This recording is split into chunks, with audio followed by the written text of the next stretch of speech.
Namaste and welcome to Forest Yogin Talks. We talk about things in a Canadian or Western way, not the Tibetan way or the Indian way or the Zen way. So today we're going to talk about the entire full view of yoga and Dharma. The word yoga means yuch or yoke. Originally the context was from two oxen that had a wooden yoke, and it meant the absolute and the relative blending. We call it mind and body and spirit and all that sort of stuff here in the West, but it really means the absolute and the relative. Dharma, the primary meaning of Dharma are the natural laws. Another meaning is the Buddhist teachings. And Buddhist teachings go back 2,500 years from the Shakyamuni Buddha, and the Indian teachings go back 15,000 years. A lot of the Buddhist teachings, you can see how they come from the Indian teachings. But when it comes to the subtle body, removing blockages in the subtle body, we can relate a lot more to Tibetans because they come from a cold weather climate and so on. It's taught in the West that a man formalized the traditional physical yoga practice that we know, but it wasn't that. It was a Tibetan woman named Nguma. You know, it's from the yogas of Nguma or yogas of Naropa in Tibet, the Tibetan teachings.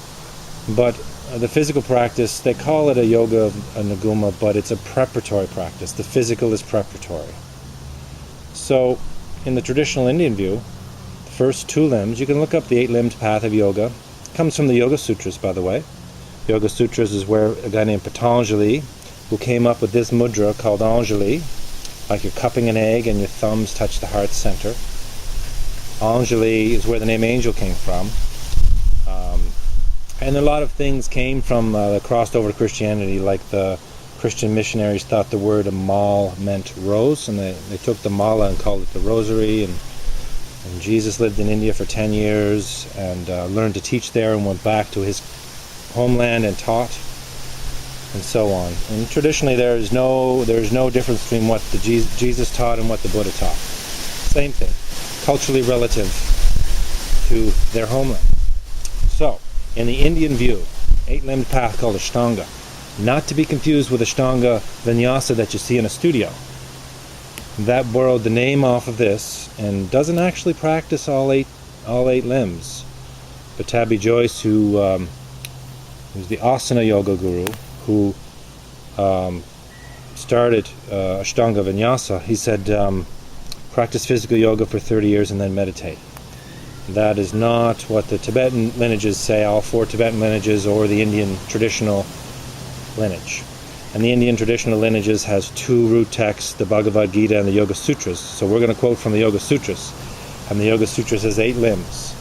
And you can look it up and get the Sanskrit word, but I don't feel the need to give the Sanskrit word here. The first 2 limbs are how you treat yourself and how you treat others, stopping the outflow of dark karma.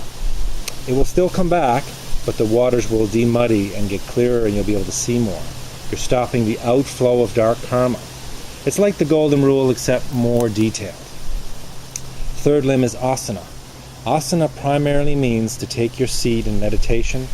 The secondary meaning is physical yoga practice. It's the secondary meaning. Third limb is pranayama, breathing and breathing techniques. Breath is higher than posture. Very important. Breath is the conduit to the mind's natural state. It's the potent road sign to the mind's natural state. The fifth limb is pratyahara, sensory withdrawal. And sensory withdrawal is the highest form of healing that there is.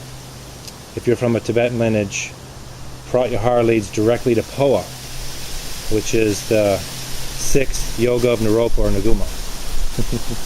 These two lineages mesh together. Originally they were together. Nowadays, a lot of Buddhist practitioners don't practice physical yoga, and a lot of physical yoga practitioners don't meditate. Well, they started together, and they're meant to be together.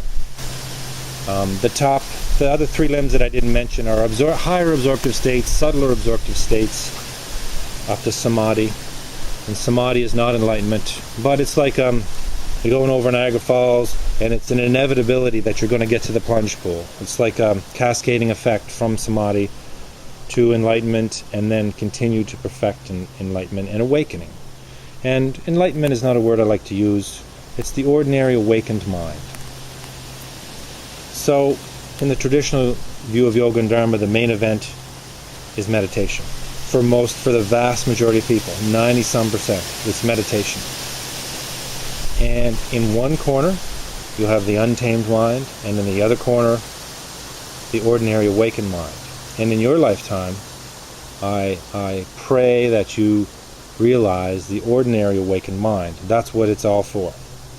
I guarantee you, nowheres in the Upanishads, the Vedas, the Yoga Sutras, the Bhagavad Gita, the Sutras and Tantras of the Buddha, nowhere does it say, if you can fall down and your head touch your knee, then you will attain enlightenment. The physical is secondary in nature. You will live longer. Your health age will be much lower than your actual age. They evaluate your age by the muscles around your spine.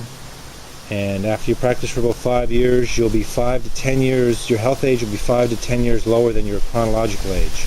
You will live longer, your range of motion, your strength. When you're in your golden years, you have to go in assisted living when your thigh muscles get below a threshold of strength, so you fall down a lot. So you keep them strong in yoga.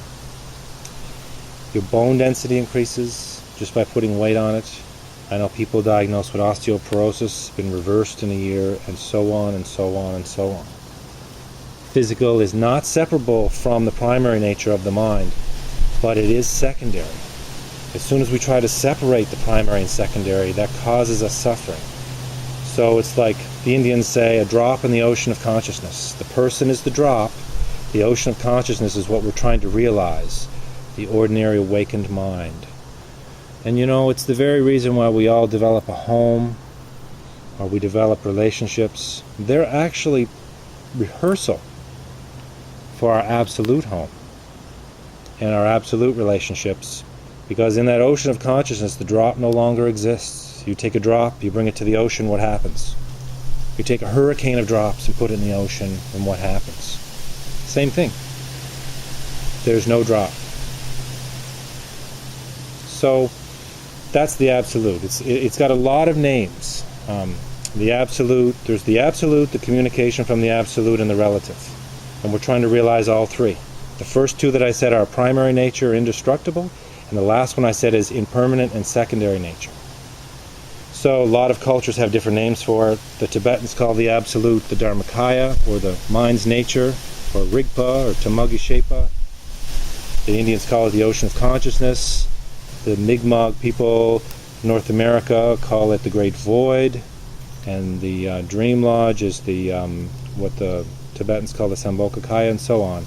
Many names, many paths to it, only one truth, and the absolute, communication from the absolute, and the relative.